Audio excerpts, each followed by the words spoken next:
नमस्कार दोस्तों, स्वागत करते हैं आपका अपने यूट्यूब चैनल शिक्षा साथी में। तो दोस्त, हम आज 12th क्लास के काव्य खंड का पार्ट 1 कड़बक का ऑब्जेक्टिव करने जा रहे हैं। इसमें 50 प्लस ऑब्जेक्टिव क्वेश्चन हैं। इससे पहले हम आपको लेखक का परिचय और इसमें 2 कड़बक है, दोनों कड़बक का हिंदी अर्थ एकदम आसान भाषा में समझा चुका हूँ। जा कर के आप उस वीडियो को जरूर एक बार देखें। ठीक है दोस्त, तब तक बिना देरी किए हुए क्लास को शुरू करते हैं। देखिए दोस्त, पहला क्वेश्चन है, कड़बक शीर्षक कविता के कवि कौन हैं? कड़बक शीर्षक कविता के कवि कौन हैं? तो हम जानते हैं दोस्त, कड़बक शीर्षक कविता के कवि हैं मलिक मोहम्मद जायसी। कौन है? कवि मलिक मोहम्मद जायसी। देखिए, कवि मलिक मोहम्मद जायसी का उपनाम प्रेम के पीर कवि है। क्या है? प्रेम के पीर कवि है। और ये उत्तर प्रदेश में इनका जन्म हुआ था, उत्तर प्रदेश राज्य के अमेठी जिला में, और इनका गांव का नाम जायस था। ठीक है दोस्त, आगे बढ़ते हैं।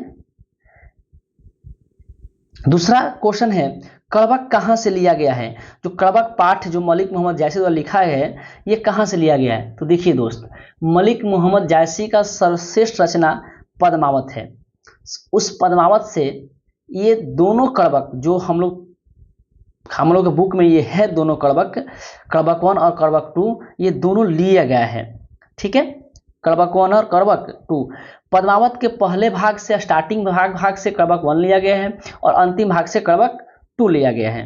ठीक है, बाद बाकी अखरावट, कहरनामा, आखिरी कलाम, ये आखिरी कलाम है, कालाम लिखा गया है, कलम पे लामक कलाम होगा, आखिरी कलाम, ये चारों कविताएं मलिक मोहम्मद जायसी जी का है। ठीक है, आगे बढ़े दोस्त। अगला क्वेश्चन है, मलिक जायसी जी का जन्म कब हुआ? मतलब मलिक मोहम्मद जायसी जी का जन्म कब हुआ? मलिक मोहम्मद जायसी जी का जन्म कब हुआ? देखिए, इनका जन्म और मरण दोनों अनुमानित है। जन्म और मरण क्या है? दोनों अनुमानित है। इनका जन्म हुआ था अनुमानतः 1492 से। सब माना जाता है कि इनका जन्म 1492 ईस्वी के आसपास हुआ है। देखिए, पहले के समय में लोग इतना जन्म को वैल्यू नहीं देते थे। अब तो है कि बच्चा जन्म हुआ, जन्म प्रमाण पत्र बनाओ, बर्थडे मनाओ, वगैरह वगैरह, लेकिन उस समय ये उतना ध्यान नहीं दिया जाता था। तो इनका अनुमानतः जन्म माना गया है 1492 ईस्वी, कन्फर्म नहीं है। ठीक है, और इनका मरण भी हुआ था 1548 ईस्वी। देखिए यहाँ 1548 ईस्वी, ये भी इनकी मृत्यु हुई थी 1548 ईस्वी, ये भी अनुमानतः ही है। ठीक है, तो जन्म कब हुआ? 1492 ईस्वी, और इनकी मृत्यु कब हुई? 1548 ईस्वी। एक और ईस्वी ध्यान रखिएगा दोस्त, 1540 ईस्वी, 1540। इस समय पद्मावत की रचना हुई थी। आपसे पूछेगा कि पद्मावत की रचना मलिक मोहम्मद जायसी द्वारा लिखा गया है, इस रचना कब हुई? तो 1540 ईस्वी। आगे बढ़े दोस्त, चलिए, जायसी जी की मृत्यु कब हुई? अभी आपको हम बताए हैं 1548 ईस्वी अनुमानतः। ठीक है, आगे बढ़े। मलिक मोहम्मद जायसी का पिता का क्या नाम था? मलिक मोहम्मद जायसी जी का पिता का नाम था मलिक शेख ममरेज। क्या था? मलिक शेख ममरेज, मलिक राज अशरफ, मलिक शेख ममरेज, मलिक राज अशरफ। देखिए, एक और चीज है, शेख मोहिदी और अशरफ जहांगीर। देखिए, ये थोड़ा ध्यान रखिएगा। सूफी संत शेख मोहिदी, इनके गुरु का नाम क्या गुरु का नाम था यार, सूफी संत शेख मोहिदी, ये इनके गुरु का नाम था। और अशरफ जहांगीर, ये भी उनके गुरु का ही नाम था। ठीक है, तो ये दोनों इनके गुरु का नाम है और ये इनके पिता का नाम है, मलिक शेख ममरेज, मलिक राज अशरफ। आप हिंट में देखिए, ममरेज और अशरफ। ठीक है, आगे देखते हैं। जायसी जी का निवास स्थान कहाँ था? हम पहले बोले हैं, जायस गांव था, अमेठी, कब्र अमेठी जिला था, और राज्य उत्तर प्रदेश था। तो जायसी अमेठी। ठीक है दोस्त, कोई दिक्कत? आगे देखते हैं, जायसी जी की रचना की भाषा क्या थी? देखिए, जायसी जी की रचना की भाषा थी ठेठ अवधी। क्या थी? ठेठ अवधी। तो यहाँ देखिए कहाँ लिखा है ठेठ अवधि, यहाँ सिर्फ अवधि है, सिर्फ अवधि है, तो हम लोग अवधि मार देंगे। अवधि दो तरह का है, एक है ठेठ अवधि, उसमें ठेठ ही लिखा गया था, ठेठ अवधि, और एक है साहित्यिक अवधि। तो ठेठ अवधि में लिखा गया प्रथम महाकाव्य वो था पद्मावत, या फिर कहेगा अवधि भाषा में लिखा गया प्रथम महाकाव्य वो था पद्मावत, ठीक है। और ठेठ अवधि में लिखा करते थे मलिक मोहम्मद जैसी, और एक होता है साहित्यिक अवधि, उसमें लिखते थे तुलसीदास, ठीक है। तो अवधि भाषा के रचनाकार तुलसीदास भी थे और मलिक मोहम्मद जैसी थे, ये ठेठ अवधि के थे और वो साहित्यिक अवधि के थे। समझ आएगा होगा दोस्त। आगे देखते हैं। तो ये तो ठीक है, जायसी जी की रचना क्या थी, तो अवधि, ठीक है। अगर ऑप्शन में दिया ठेठ अवधि तो मारना पड़ेगा ठेठ अवधि। आगे देखते हैं, पद्मावत की रचना किस भाषा में हुई? पद्मावत की रचना किस भाषा में हुई होगी? अवधि में हुई है। आपसे बोला ना कि पद्मावत ऐसा महाकाव्य जो पहला था अवधि भाषा में लिखा हुआ, क्या था? पद्मावत। कौन लिखा था? मलिक मोहम्मद जायसी। आगे, मलिक मोहम्मद जायसी किस परंपरा के कवि थे? मलिक मोहम्मद जैसी किस परंपरा के कवि थे? तो प्रेमाख्यान, ये एक ही में होगा, ये ऐसे लिखा गया प्रेमाख्यान, प्रेमा आधा खयानक, प्रेमाख्यानक। थोड़ा सा यहाँ स्पेलिंग मिस्टेक है दोस्त, थोड़ा देख लीजिएगा। प्रेमाख्यानक काव्य परंपरा के मलिक मोहम्मद जैसी किस परंपरा कवि थे? तो प्रेमाख्यानक काव्य परंपरा के। आगे बढ़े, चलिए अगला क्वेश्चन है, निम्न में से कौन सी कृति जायसी जी की नहीं है? देखिए इनके हर कृति में आवत और नामा, आवत और नामा आता है। देखिए मैं इनका लिखा भी यहाँ पे हूँ, यहाँ नीचे मैं इसको लिख कर भी लाया हूँ कि कौन कौन रचना उनकी है और कौन कौन नहीं है। देखिए हम लिखे हैं पद्मावत मलिक मोहम्मद जैसी, अखरावट, आखिरी कलाम, चित्ररेखा, कहरनामा, चंपावत, मसलानामा, यहाँ मसलानामा होगा, नाम लिखा गया मसलानामा होगा यहाँ पे, इतरावत, ठीक है। अब देखिए पद्मावत है, अखरावट है, होलीनामा है, यहाँ होलीनामा भी उनका ही है, ठीक है, इसमें होलीनामा जिक्र नहीं है, होलीनामा भी उनका ही है दोस्त, होलीनामा भी उनका ही है, ये ध्यान दीजिएगा। होलीनामा, नामा और आवत उनमें मिलेगा। सूरदास नहीं है, सूरदास नहीं है क्योंकि सूरदास है सूरसागर, सॉरी सूरसागर, ये लिखा गया सूरदास द्वारा, तो यही उनकी रचना नहीं है। कौन नहीं है? ऑप्शन डी, ऑप्शन डी हम कह सकते हैं उनकी रचना नहीं है, ठीक है। चलिए आगे बढ़ते हैं, नेक्स्ट क्वेश्चन। इनकी रचना याद कर रखिएगा, आवत और नामा आता है, दो ऐसा है, आखिरी कलाम और चित्ररेखा, आखिरी कलाम और चित्ररेखा जो अलग है, बाद बाकी सब में नामा है और आवत है। चलिए आगे देखते हैं। अगला है, कवि मलिक मोहम्मद जायसी के गुरु का नाम क्या था? क्या बोले? शेख मोहिदी, शेख मोहिदी अशरफ जहांगीर। ध्यान रखिएगा, शेख मोहिदी अशरफ जहांगीर, ये मोहिदी लिखा गया है, मोहिदी होगा, मोहिदी, मोहिदी, शेख मोहिदी अशरफ जहांगीर, ठीक है। और देखिए मलिक शेख ममरेज, मलिक राज अशरफ इनके पिता का नाम था, मलिक शेख ममरेज, मलिक राज अशरफ पिता का नाम था। सूफी संत शेख मोहिदी और सैयद अशरफ जहांगीर इनके गुरु का नाम था, ठीक है। आगे बढ़े दोस्त। कवि मलिक मोहम्मद की वृत्ति क्या थी? देखिए वृत्ति क्या होता है, मतलब वो अपने जीवन में क्या क्या किए, किस स्थिति में थे। तो आरंभ में जायस में रहते हुए किसानी किए, वो जो है आरंभ में जायस में रहते किसानी किए थे, ठीक है। बाद में ये शेख ने शेष होगा, बाद में शेष जीवन, क्या चीज? शेष जीवन, बाद में शेष जीवन फकीरी की, फकीरी, बाद में शेष जीवन फकीरी की, मतलब वो फकीर बन गए, हाँ ठीक है।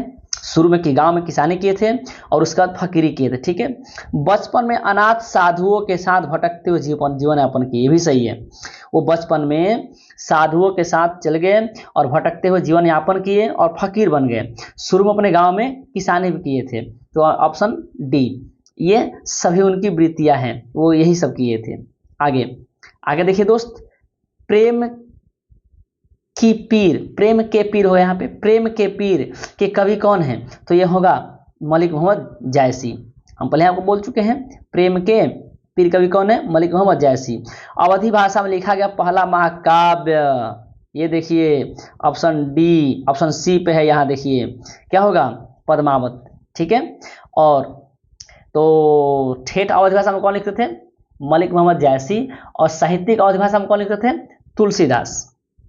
आगे पद्मावत रचना कब हुई दोस्त, आपको हम बताए हैं 1540 ईस्वी, 1492 ईस्वी अनुमानतः उनका जन्म हुआ था, किनका, मलिक मोहम्मद जायसी का, और 1548 ईस्वी अनुमानतः उनकी मृत्यु हो गई थी, और 1540 ईस्वी में वे पद्मावत अपनी सर्वश्रेष्ठ रचना किए थे। कौन, मलिक मोहम्मद जायसी। अगला, मलिक मोहम्मद जायसी किस शाखा के कवि हैं? मलिक मोहम्मद जायसी किस शाखा के कवि हैं? तो देखिए मलिक मोहम्मद जो जायसी हैं प्रेम मार्गी शाखा कवि हैं। मलिक मोहम्मद जायसी किसका शाखा कवि थे, प्रेम मार्गी शाखा। देखिए एक ज्ञान मार्गी शाखा, मैं यहाँ लेकर आया हूँ, खुद देख लीजिए आप। देखिए ज्ञान मार्गी शाखा कवि कबीरदास, यहाँ कबीरदास होगा। ज्ञान मार्गी शाखा कवि कौन है, कबीरदास। कौन, कबीरदास। प्रेम मार्गी शाखा कवि हैं, प्रेम मार्गी, ये हमारे जायसी जी। कौन, जायसी जी। राम मार्गी शाखा कवि हैं तुलसीदास। कौन है, तुलसीदास। ठीक है, और एक है कृष्ण मार्गी शाखा, कृष्ण मार्गी शाखा के कवि हैं, कृष्ण मार्गी शाखा कवि हैं, यहां देखिए सूरदास। कौन, सूरदास। तो ज्ञान मार्ग शाखा का कवि कौन है, कबीर है। प्रेम मार्ग शाखा कौन कवि है, जायसी जी हैं। राम मार्ग शाखा कवि कौन है, तुलसी जी हैं। और कृष्ण मार्गी शाखा कवि कौन है, सूरदास जी है। ठीक है दोस्त, ये बात ध्यान रखिए, थोड़ा सा स्पेलिंग मिस्टेक है, थोड़ा ध्यान दीजिएगा, थोड़ा सा मिस्टेक हो गया है टाइप करते हुए, तो जल्दी में टाइपिंग किया गया है। चलिए आगे देखते हैं, जायसी किस तरह कवि हैं? जायसी से होगा, दीर्घ से होगा। जायसी किस तरह कवि हैं? भक्ति कवि, सूफी कवि, सिंगारी कवि और सभी। देखिए ऑप्शन यहाँ सभी नहीं मारना है, सभी मारिए गलत हो जाएगा। यहाँ है सूफी कवि, यहाँ भक्त कवि लिखा है। भक्ति काल के कवि थे वो, भक्त कवि नहीं थे, भक्ति काल के कवि थे, तो यहाँ ऑप्शन के अनुसार सूफी कवि होगा। ठीक है, यहाँ कंफ्यूज नहीं होना है, ऑप्शन के अनुसार कौन सा क्या आंसर होगा, सूफी कवि। ठीक है, चलिए आगे देखते हैं, भक्ति काल को कितनी संख्या में विभाजित किया गया है? भक्ति काल को कितनी संख्या में विभाजित किया गया? देखो दो भागों में भक्ति काल को 2 भागों में बांटा गया है। देखिए मैं आपको समझाता हूं, देखिए मैं यहाँ पेज भी लिया हूं। देखिए भक्ति काल को 2 भाग में बांटा गया है, एक निर्गुण और एक सगुण, एक निर्गुण और एक सगुण। अब देखिए इस निर्गुण को भी 2 भाग बांटा गया और इस सगुण को भी 2 भागों में बांटा गया है। भक्ति काल को 2 भाग में, निर्गुण भक्ति काल और सगुण भक्ति काल। अब निर्गुण भक्ति काल को 2 भाग में बांटा गया, एक ज्ञानाश्रयी और एक प्रेमाश्रयी, कह सकते हैं ज्ञान मार्गी और एक प्रेम मार्गी। फिर सगुण को 2 भाग बांटा गया, रामाश्रयी कृष्णाश्रयी, मतलब राम मार्गी कृष्ण मार्गी। ठीक है, अब देखिए निर्गुण में ज्ञान मार्गी और एक है प्रेम मार्गी। ज्ञान मार्गी कौन है? कबीरदास। प्रेम मार्गी कौन है? जायसी जी। यानी मौलिक मोहम्मद जायसी किस भक्ति धारा कवि थे? तो निर्गुण भक्ति धारा कवि थे, कह सकते हैं हम लोग। उधर देखिए सगुण भक्ति धारा को दो भाग बांटा गया, रामाश्रयी या राम मार्गी, कृष्णाश्रयी या कृष्ण मार्गी। तो राम मार्गी के कवि कौन है? तुलसीदास। और कृष्ण मार्गी के कवि कौन है? सूरदास। तो पूछेगा तुलसीदास और सूरदास किस धारा के कवि हैं? तो भक्ति धारा के। किस भक्ति धारा के? तो सगुण भक्ति धारा के। समझ गए आप? चलिए आगे देखते हैं। जायसी जी का जन्म किस राज्य में हुआ? जायसी यहां दीर्घ होगा दोस्त। जायसी जी का जन्म किस राज्य में हुआ? मैं बोला हूं यूपी, उत्तर प्रदेश। जायस जिला है, जायस गांव है। और कब्र अमेठी उनके जिले का नाम है, जहां से अभी स्मृति ईरानी चुनाव हार चुकी है। जायसी जी का काव्य किस प्रकार के गंभीर एवं व्यापक है? जो जायसी जी का काव्य है वो किस प्रकार गंभीर एवं व्यापक है? तो समुद्र की भांति। आप पढ़े होंगे कि समुद्र खारा है फिर भी समुद्र व्यापक है, वैसे ही जो जायसी जी की जो काव्य है वो समुद्र की भांति असूझ है और अपार है। देखते हैं आगे। कड़बक क्या है? कड़बक एक सूफी काव्य शैली है दोस्त, क्योंकि सूफी संत है ना ये, तो सूफी काव्य शैली कड़बक कहते हैं। ठीक है। जायसी जी मुख्यतः किस छंद का प्रयोग किए हैं? जायसी जी दोहा और चौपाई छंद का प्रयोग किए हैं। क्या किए हैं? दोहा और चौपाई छंद का प्रयोग किए हैं। ठीक है, आगे देखते हैं। जायसी भक्ति काल के किस शाखा के कवि थे? जायसी भक्ति काल के किस शाखा कवि थे? देखिए ज्ञानाश्रयी रहेगा तो कौन? कबीरदास। निर्गुण प्रेमाश्रयी रहेगा तो कौन? अपना मलिक मोहम्मद जायसी जी। इसका आंसर क्या होगा दोस्त? इसका आंसर होगा ऑप्शन बी, सगुण राम भक्ति तुलसीदास, सगुण कृष्ण भक्ति आप जान ही रहे हैं सूरदास। आगे देखते हैं। जायसी जी की सर्वश्रेष्ठ स्थान, जायसी जी की सर्वश्रेष्ठ यह रचना होगा जायसी जी के सर्वश्रेष्ठ, ये नहीं होगा, यहां होगा रचना।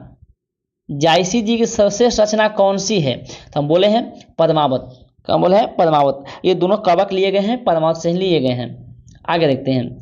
जायसी जी के चेहरे पर किसका दाग था? उनके चेहरे पर चेचक का दाग था। आपको मालूम होगा किसका दाग था? चेचक का दाग था। आगे बढ़े। आगे जायसी जी का रंग कैसा था? उनका रंग काला था और उनका चेचक का रूप कुरूप हो गया था। उनका एक आंख भी नहीं था और एक कान से वो नहीं सुन पा रहे थे। ठीक है। जायसी जी स्वयं को क्या कहें? जायसी स्वयं को क्या कहे हैं? यहाँ का स्वयं को क्या, यहाँ क्या होगा?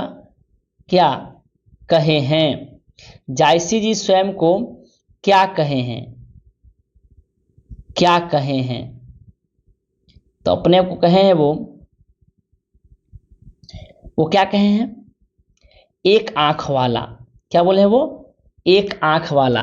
एक नयन कवि मोहम्मद गुनी, एक नयन वाला कवि मोहम्मद गुनी। हाँ, कवि मोहम्मद बहुत गुनी है, कहे ना। तो एक आंख वाला। जायसी जी किस लिए कुरूप थे? मन जायसी जो थे किसके कारण कुरूप थे? देखते हैं। ऑप्शन है नाक के कारण, आंख के कारण, चेचक कारण, बेनसी दोनों। देखिए उनका आंख भी नहीं था और उनका चेचक का दाग भी था। इसका आंसर ऑप्शन क्या हो जाएगा? डी हो जाएगा। ठीक है, आगे देखते हैं। जायसी जी किस धर्म को मानते थे? सूफी धर्म को मानते थे? नहीं, सूफी संत थे ना वो। आगे प्रथम कवक कहाँ से लिया गया है? पद्मावत के नख सिख वर्णन से। देखिए नख यहाँ होगा, 9 लिखा गया है, न ख सिख वर्णन। ये पद्मावत का प्रथम भाग है, स्टार्टिंग भाग है, पद्मावत के नख शिख वर्णन से। Option C. आगे देखते हैं, सुआ किसे कहा गया? हीरामन तोता को, जो बहुत बुद्धिमान था और राजा रतन सेन का ये बुद्धिमान तोता था। ठीक है, ऑप्शन ए होगा। आगे देखते हैं, संसार में कौन व्यक्ति धन्य है? व्यक्ति ने यश कमाया हो, जिस व्यक्ति ने कीर्तिमान रचा हो, वही व्यक्ति धन्य है। ऑप्शन देखते हैं, ऑप्शन देखते हैं, कीर्तिवान व्यक्ति क्या होगा? ऑप्शन डी, कीर्तिवान व्यक्ति। आगे देखते हैं दोस्त, जायसी जी ने कविता क्यों लिखी है? अरे वो कहते हैं मैं इस कविता इसलिए लिखा हूँ कि मैं रहूं या ना रहूं, लेकिन मेरा चिन्ह रह जाए, मेरी कोई निशानी रह जाए, यानी जगत में पहचान के लिए। इसका आंसर क्या होगा दोस्त? जगत में पहचान के लिए। ऑप्शन ए होगा। आगे देखते हैं, जायसी ने अपनी आंख की उपमा मतलब तुलना किससे की है? अरे दर्पण से। मेरा एक आंख दर्पण के समान है। क्या बोलते हैं? मेरा एक आंख दर्पण के समान है। मेरा एक आंख दर्पण के समान है। आगे देखते हैं, कड़बक में कौन सी बात पाई जाती है? कड़बक में ईश्वर की महिमा नहीं है, प्रेम की महिमा है। किसकी महिमा है? प्रेम की महिमा है। ठीक है, आगे देखते हैं, मोहम्मद कवि यह जोरी सुनावा। कहता है लाइन ये, मोहम्मद कवि यह जोरी सुनावा। कवि ने जोरी शब्द, कौन शब्द? जोरी शब्द का प्रयोग किस अर्थ में किया है? जोड़ी मतलब मोहम्मद कवि, कवि मलिक मोहम्मद जैसी यह जोड़ी सुनावा, जोड़कर सुना रहा है, माने जोड़ जोड़कर। इसका हिंदी क्या होगा? सॉरी, इसका अर्थ क्या होगा दोस्त? जोड़ जोड़कर। ठीक है, आगे देखते हैं, कबक पाठ में अम्बही का शाब्दिक अर्थ क्या है? आम में। इसका हिंदी क्या होगा? अर्थ क्या होगा? आम में। आम में, ऑप्शन ए। आगे, जायसी ने रतन सेन तथा पद्मावती की कथाओं को किस प्रकार जोड़कर लिखा है? रकत के लेई से। रकत के लेई से। जायसी जी मतलब कवि मलिक मोहम्मद जायसी जी रतन सेन और पद्मावती की कथाओं को किस प्रकार जोड़कर लिखे हैं? रकत रूपी लेई द्वारा। ठीक है, रक्त मतलब अपने रक्त के, अपने खून पसीनों को बहा करके लेई के रूप में उसे खून को बना करके मैं इस पद्मावत काव्य को लिखा हूं, जिसमें रतन सेन और पद्मावती के बीच की प्रेम कथा है। आगे, जायसी जी रतन सेन और पद्मावती की प्रेम कथा किससे सींचा है? अपने आंसुओं से सींचा है। अपने आंसुओं से सींचा है। कैसे जोड़ कर लिखा है? रकत के लेई से जोड़कर लिखा है। और किससे सींचा है? भिंगोया है। तो अपने आंसुओं से भिंगोया है, उन्हें अपने आंसू बह रहे थे, वो लिख रहे थे, ऐसा मलिक मोहम्मद जैसी जी का कहना है। कड़बक पाठ में रक्त का शाब्दिक यहाँ होगा रकत।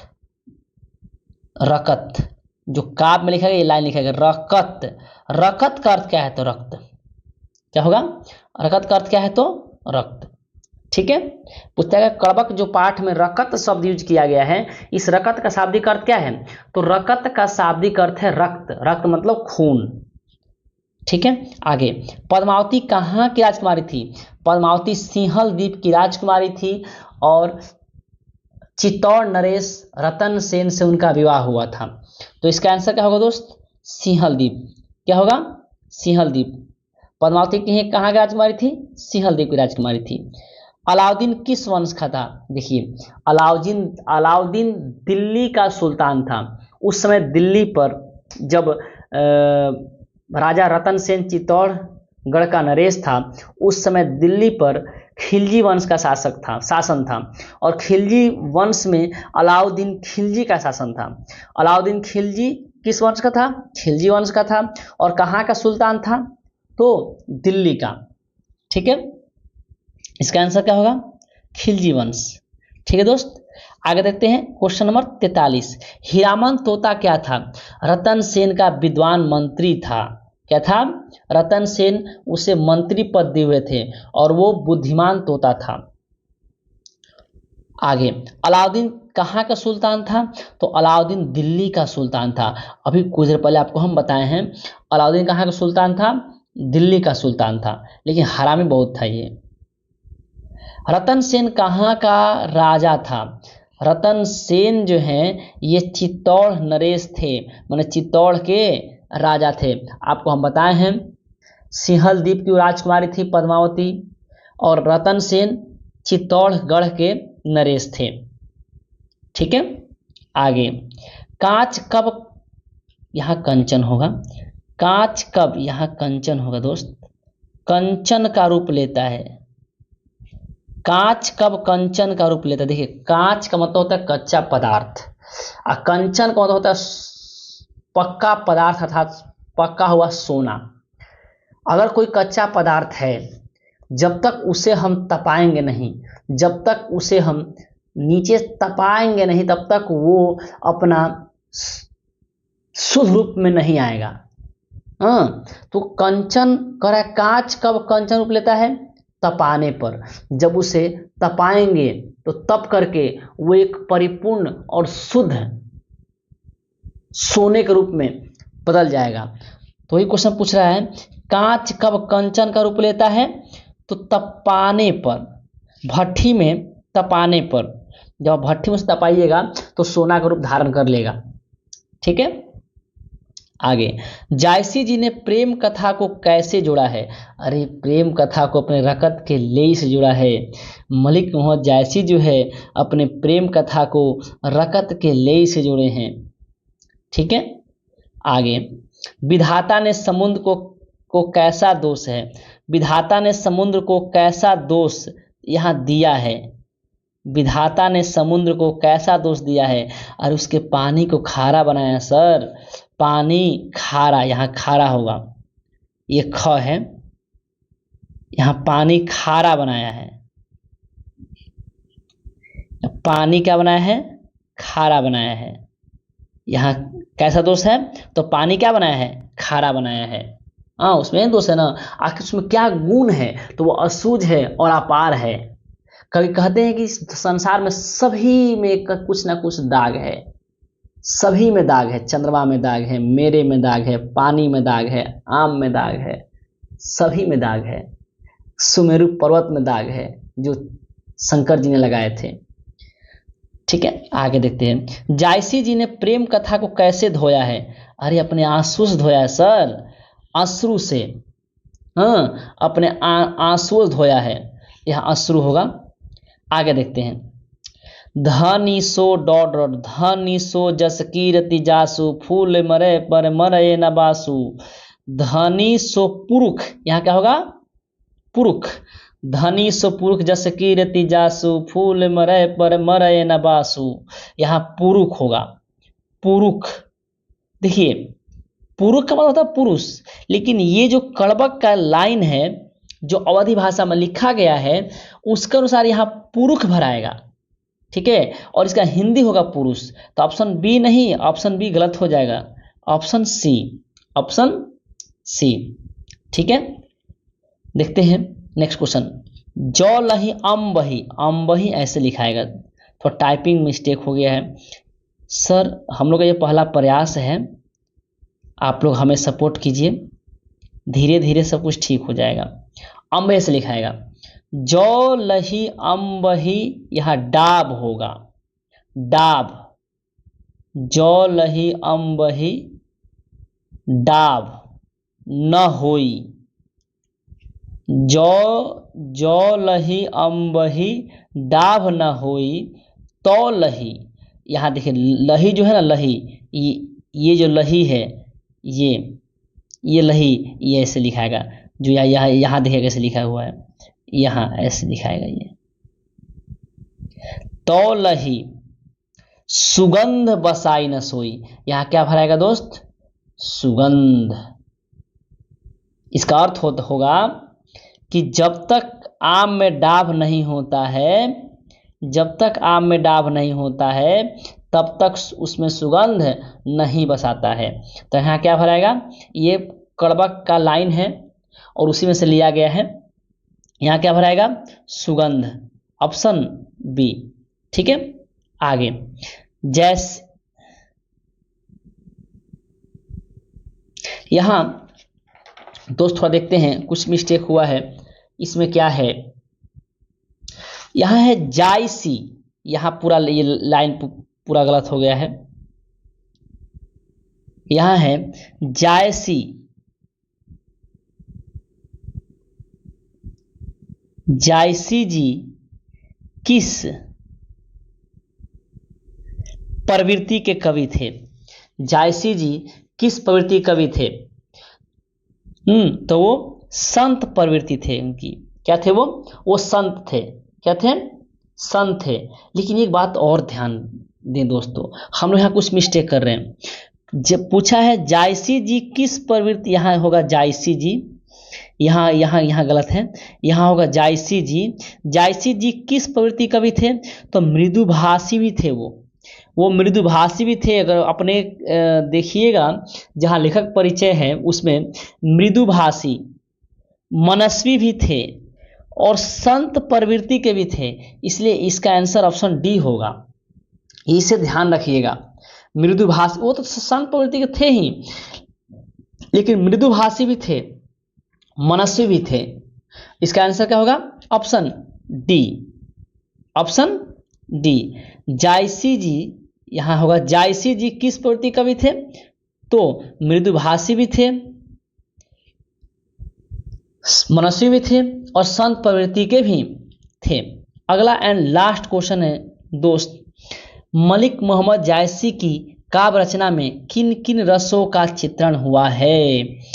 कवि मलिक मोहम्मद जायसी की रचना में किन किन रसों का चित्रण हुआ है? श्रृंगार रस चित्रण हुआ है, वात्सल्य रस चित्रण हुआ है, करुण रस चित्रण हुआ है, विभत्स रस चित्रण हुआ है। ऑप्शन ई, इनमें सभी श्रृंगार रस, वात्सल्य रस, वरुण रस, विभक्त रस, इन चारों रसों का प्रयोग अपने काव्य में मलिक मोहम्मद जायसी जी किए हैं।